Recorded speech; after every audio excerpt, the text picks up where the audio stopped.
மத்திய உளவுத்துறை தமிழ்நாட்டுல முகாம் அமைத்திருக்கிறதா ஒரு தகவல் வெளியா இருக்குது. இந்த தகவல்னால திமுக மற்றும் கூட்டணி கட்சிகள் கலக்கத்துல இருக்கிறாங்க. தமிழ்நாட்டுல வரக்கூடிய சட்டமன்ற தேர்தலை முன்னிட்டு பல்வேறு நடவடிக்கைகளை மத்திய பாஜக அரசு மேற்கொண்டுட்டு வராங்க. இதன் அடிப்படையில தான் கடந்த சில நாட்களுக்கு முன்னாடி பிரதமர் மோடி தமிழ்நாடு வந்தாரு. தமிழ்நாடு வந்து பல்வேறு நிகழ்ச்சிகள்ல பங்கேற்றாரு. அப்ப இங்க கூட்டணி கட்சி தலைவராக இருக்கக்கூடிய அதிமுக பொதுச் செயலாளர் எடப்பாடி பழனிசாமி பிரதமர் மோடியை வந்து 2, 3 இடங்கள்ல சந்திச்சு பேசினாரு. இதை தொடர்ந்து டெல்லி போனதுக்கு அப்புறம் பிரதமர் மோடியை வந்து எடப்பாடி பழனிசாமி தனியா தொலைபேசியில தொடர்பு கொண்டு பேசியிருக்காரு. அதற்கு காரணம் என்னன்னா, இந்த ஓ பன்னீர்செல்வத்தோட விலகல் தான். பாஜக கூட்டணியில இருந்து ஓ பன்னீர்செல்வம் விலகிறத அறிவிச்சாரு. அதைத் தொடர்ந்து அவரை மீண்டும் வந்து பாஜக கூட்டணிக்கு கொண்டு வருவதற்கான பேச்சுவார்த்தைகள் நடந்துகிட்டு இருக்குது. இப்படிப்பட்ட ஒரு சூழ்நிலையில தான் எடப்பாடி பழனிசாமி பிரதமர் மோடியை தொடர்பு கொண்டு பேசியிருக்காரு.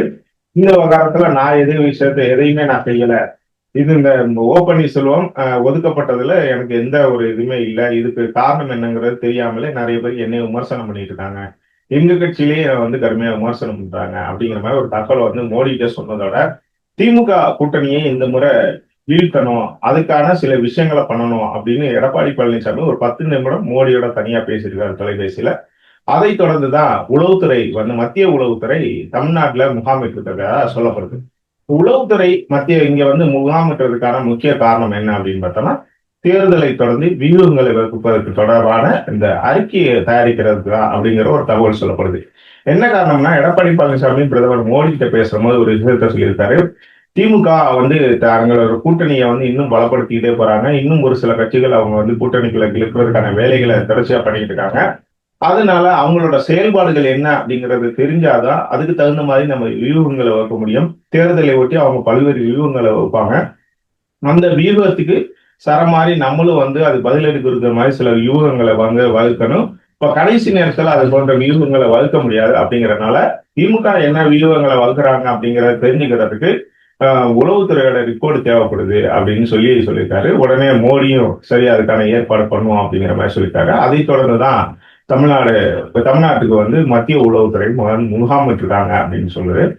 ஏன்னா வழக்கமா தேர்தல் வரும்போது ஆளுங்கட்சி மத்தியில இருந்தாலும் சரி மாநிலத்துல இருந்தாலும் சரி ஆளுங்கட்சிகள் தங்கள்கிட்ட இருக்கிற உளவுத்துறையை வந்து தேர்தலுக்காக பயன்படுத்துறது வழக்கமான ஒரு விஷயம் தான். குறிப்பா கிரவுண்ட் லெவல் என்னவா இருக்குது, நிலவரம் கள நிலவரம் என்னவா இருக்குது, மக்களோட மனநிலை எப்படி இருக்குது, எந்தெந்த வேட்பாளருக்கு எங்கெங்க வந்து செல்வாக்கு அதிகமா இருக்குது, மக்கள்கிட்ட வந்து இப்ப இருக்கிற அரசுக்கு எதிரான மனப்பான்மை எப்படி எதனால இருக்குது, அதை வந்து எப்படி சரி செய்கிறது. அது மட்டும் இல்லாம தேர்தல் சமயத்துல என்ன மாதிரியான வாக்குறுதிகளை கொடுத்தா அது வந்து எடுபடும். அப்ப எந்த மாதிரியான வாக்குறுதிகளை மக்கள் எதிர்பார்க்கிறாங்க. இது தொடர்பா வந்து என்ன பண்ணுவாங்கன்னா, இந்த உளவுத்துறை களத்துல இறங்கி இந்த கருத்து கணிப்புகளை எடுப்பாங்க. இந்த கருத்துக்கள் அடிப்படையில கொடுக்கக்கூடிய அந்த ரிப்போர்ட்டை வச்சுதான் என்ன பண்ணுவாங்கன்னா, ஆளக்கூடிய அரசுகள் பொதுவா அந்த தேர்தல் அறிக்கையை தயாரிப்பாங்க. அது மட்டும் இல்லாம எதிர்கட்சிகளுக்கான செல்வாக்கு என்ன இருக்குது, அவங்கள வந்து எந்தெந்த இடத்துல எல்லாம் வந்து ஸ்ட்ராங்கா இருக்காங்க, அவங்களுக்கு வீக்கன் பண்றதுக்கு என்னென்ன வேலைகள்லாம் செய்யணும் அப்படிங்கிற விஷயத்தையும் வந்து உளவுத்துறை செய்வாங்க. இது வந்து அதிமுக மட்டும் இல்ல, திமுகன்னு இல்ல, எல்லா கட்சியுமே அவங்க ஆட்சியில இருக்கிற போது இந்த உளவுத்துறையை வந்து தங்களோட தேர்தல் கணக்கு அதுக்காக பயன்படுத்துறது வழக்கம் தான். அந்த அடிப்படையில தான் இப்ப வந்து என்னன்னா திமுகவும் அதிமுகவோட கிரவுண்ட் லெவல் எப்படி இருக்குது, அவங்களுக்கான ஆதரவு எப்படி இருக்குது, எந்தெந்த இடங்கள்ல வந்து அவங்களுக்கு ஆதரவு அதிகமா இருக்குது, மக்களோட மனநிலை என்ன, ஆட்சிக்கு எதிராக அவங்க வந்து பெரும்பாலும் சொல்லக்கூடிய கருத்துக்கள் என்ன, அதை சரி கட்டுறதுக்கு என்ன வழி, எந்தெந்த பகுதிகளில் பிரச்சனைகள் இருக்குது, பெரிய பிரச்சனையா என்ன இருக்குது, அதை சரி செஞ்சா மக்களோட ஆதரவு கிடைக்குமா, தேர்தல் சமயத்துல எந்த மாதிரியான வாக்குறுதிகளை எதிர்பார்க்கிறாங்க அப்படிங்கிற மாதிரி விஷயங்கள்லாம் வந்து திமுக கடந்த 6 மாதங்களாவே தொடர்ச்சியா வந்து கருத்து கணிப்புல உளவுத்துறை மூலமா எடுத்துக்கிட்டு இருக்காங்க. அதைத் தொடர்ந்து தான் அவங்க முதலமைச்சர் மு.க.ஸ்டாலின் வந்து ஒவ்வொரு பகுதிகளுக்கும் சென்று போயிட்டு என்ன பண்ணா அந்த மக்களை சந்திக்கிறது, நலத்திட்டங்களுக்கு இது பண்றது அப்படிங்கிறது இந்த உளவுத்துறை ரிப்போர்ட் அடிப்படையில தான் இந்த பணிகள் நடந்துகிட்டு இருக்குது. இப்படிப்பட்ட ஒரு சூழ்நிலையில தான் எடப்பாடி பழனிசாமி தற்போது தமிழ்நாடு முழுவதும் மக்களை காப்போம் தமிழகத்தை மீட்போம் அப்படிங்கிற பேர்ல வந்து சுற்றுப்பயணம் மேற்கொண்டு இருக்காரு. இந்த சுற்றுப்பயணத்தின் போது வந்து ஒரு சில இடங்கள்ல வந்து அவருக்கு அமோக வரவேற்பு இருந்தாலும் ஒரு சில இடங்கள்ல வரவேற்பு இல்லை அப்படின்னு சொல்ல காணப்படுது.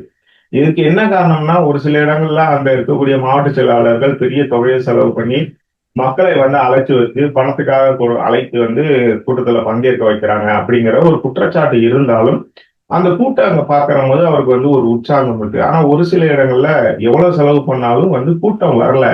அதாவது அந்த செலவு பண்றதுக்கான கூட்டம் தான் வருது. அதை தாண்டி பொதுமக்களோட கூட்டம் வந்து அங்க கூடல. இதுக்கு காரணம் என்ன? இந்த விஷயங்கள தெரிஞ்சுக்கிறது அப்படிங்கிறதுக்கு தான் எடப்பாடி பழனிசாமியோட நோக்கம். அதன் அடிப்படையில தான் பிரதமர் மோடி கிட்ட கேட்டிருக்காரு. பிரதமர் மோடியும் என்ன பண்ணியிருக்காருன்னா, இந்த இது வந்து உளவுத்துறை வந்து தமிழ்நாட்டுல முகாமிட்டு அதுக்கான ரிப்போர்ட்டுகளை தயார் பண்ணுங்க அப்படிங்கிற மாதிரி சொல்லியிருக்காரு. இது மட்டும் இல்லாம எடப்பாடி பழனிசாமி இன்னும் ஒரு கோரிக்கையை வச்சிருக்காரு பிரதமர் மோடி கிட்ட. ஓபிஎஸ் வந்து நீங்க கூட்டணிக்குள்ள சேர்த்தாலும் சேர்க்கலன்னா அதை பத்தி எனக்கு கவலை இல்லை. ஆனா இந்த திமுக அமைச்சர்கள் 3 பேர் அமைச்சர்கள் மீது வந்து வழக்கு இருக்கு. அந்த வழக்குல வந்து விரைவுபடுத்தணும். ஏன்னா அந்த அந்த 3 அமைச்சர்களும் ரொம்ப முக்கியமான அமைச்சர்கள். அவங்க வந்து இருந்தாங்கன்னா அவங்க இருக்கக்கூடிய பகுதிகளில் இருக்கக்கூடிய வாக்குகளை, அதாவது எம்எல்ஏ தொகுதிகளை வந்து ஈஸியா வந்து வெல்வதற்கு அவங்க வந்து ரொம்ப உறுதுணையா இருப்பாங்க.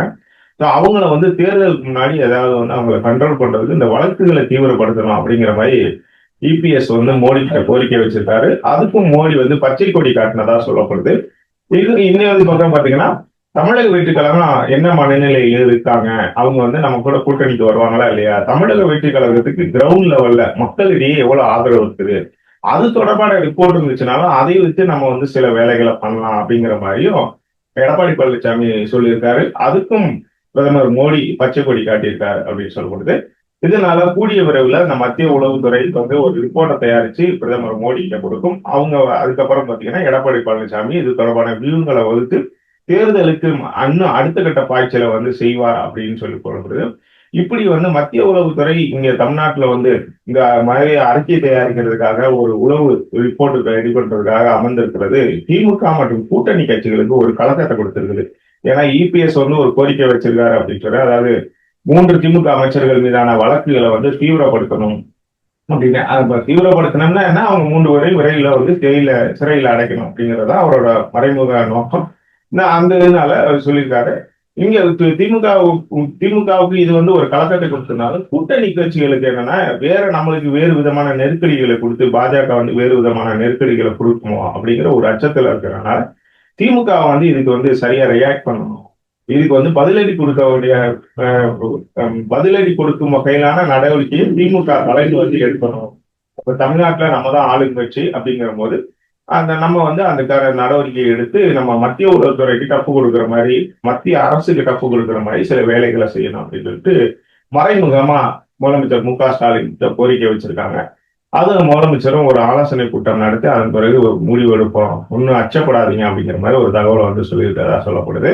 அதனால கூடிய விரைவில் வந்து இபிஎஸ் என்ன டார்கெட் பண்ணாலும் அதுக்கு பதிலடி கொடுக்குற மாதிரி திமுகவும் ஸ்டாலினும் வந்து தயாராகிட்டு வராங்கன்னு சொல்லப்படுது. இருந்தாலும் மத்திய உளவுத்துறையோட வேகத்துக்கு மாநில உளவுத்துறையோ இல்ல மாநில அரசோ வந்து ரியாக்ட் பண்ண முடியுமா அப்படிங்கிறத நம்ம பொறுத்து இருந்து தான் பார்க்கணும். ஏன்னா மத்திய அரசு கிட்ட வெறும் உளவுத்துறை மட்டும் இல்ல, இடி இருக்கு, ஐடி இருக்கு, இது போன்ற துறைகளை வச்சு நெருக்கடி கொடுப்பதற்கான வாய்ப்புகள் அதிகம் இருக்குங்கிறனாலதான் இந்த திமுக கூட்டணி கட்சிகளுக்கு கொஞ்சம் கலக்கம் அதிகமா இருக்கு அப்படின்னு சொல்ல முடியலாம். இருந்தாலும் தேர்தல் நெருங்கும் போதுதான் இவங்க எல்லாம் என்ன விதமான நடவடிக்கை எடுப்பாங்க அப்படிங்கிறத நம்ம பொறுத்து தான் பார்க்கணும். இந்த விவகாரத்துல நீங்க என்ன நினைக்கிறீங்க? கமெண்ட்ல சொல்லுங்க.